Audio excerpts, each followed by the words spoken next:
করে থানায় আত্মসমর্পণ স্বামীর। আরামবাগের সালেপুরের দাসপাড়ার এই ঘটনা। থানায় গিয়ে স্ত্রীকে খুনের কথা কবুল করেছে স্বামী। আর যুবকের স্বীকারোক্তিতে প্রথমে হকচকিয়ে যায় পুলিশ, পরে বাড়িতে গিয়ে মহিলার দেহ উদ্ধার হয়। স্ত্রীর বিবাহ বহির্ভূত সম্পর্কের অভিযোগ, স্ত্রীকে খুন করে থানায় গিয়ে আত্মসমর্পণ করল স্বামী। ঘটনা আরামবাগের সালেপুরের দাসপাড়ায়।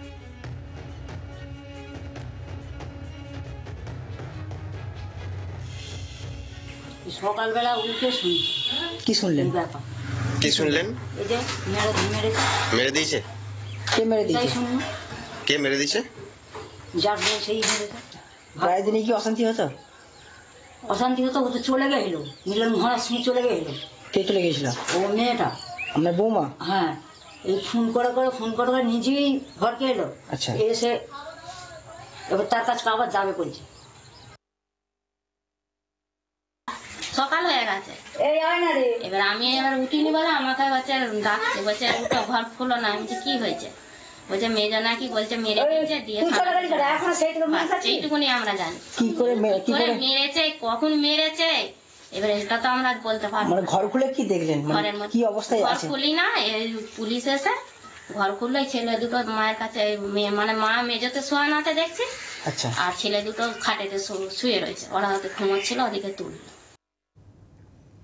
বাড়ির লোকেদের বক্তব্য আপনাদের শোনাচ্ছিলাম। কথা বলবো, দিব্যেন্দু সরকার আমাদের প্রতিনিধি রয়েছেন আমাদের সঙ্গে টেলিফোন লাইনে। দিব্যেন্দু, স্ত্রীর বিবাহ বহির্ভূত সম্পর্ক আছে এমন সন্দেহে স্ত্রীকে খুন করে একেবারে সোজা থানায় গিয়ে আত্মসমর্পণ করলো স্বামী।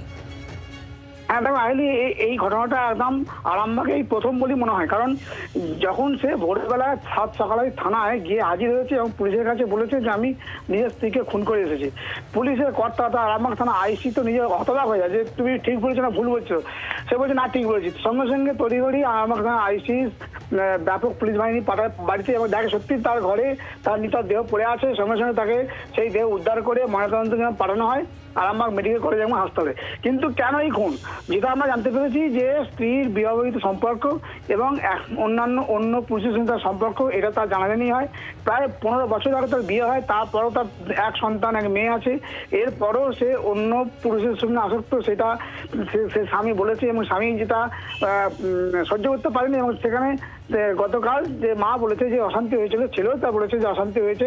এদিকে মেয়ের বাবা কিন্তু জানিয়েছে যে তার সঙ্গে মেয়ের কোনো সম্পর্ক নেই, দীর্ঘদিন কোনো সম্পর্ক নেই। কারণ সে মেয়ের এই ঘটনা শুনেছিল এবং তাতেই তার সায় থাকেনি, তাই জন্য সে তার মেয়ের সঙ্গে কোনো যোগাযোগ রাখেনি।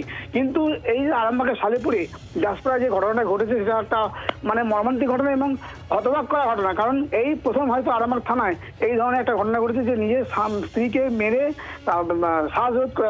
পুলিশকে যে জানিয়েছে তার স্বামী রঞ্জিত দাস, তিনি পুলিশকে জানিয়েছেন যে আমি বালিশে চাপা দিয়ে তাকে শ্বাসরোধ করে খুন করেছি এবং চলে এসেছি। এই কথা প্রথমে বিশ্বাস করা হয়নি, কিন্তু যখন দেখা সত্যি তার দেহ পড়ে আসে ঘরে, তখন পুলিশ তাকে অ্যারেস্ট করে এবং তার বিরুদ্ধে যাবতীয় আইনগত ব্যবস্থা নেয়। কিন্তু এই ঘটনাটা কেন ঘটলো এটাই এখন হতবাক। পরিবারের লোকজনও বলেছে যে তার অন্য একটা সম্পর্ক ছিল, সেটা সহ্য করতে না পারায় প্রতিদিনই প্রায় ঝগড়া হতো এবং অশান্তি হতো। এই অশান্তির জেরেই এই ঘটনা ঘটিয়েছে বলে এমনটাই মনে করা হচ্ছে।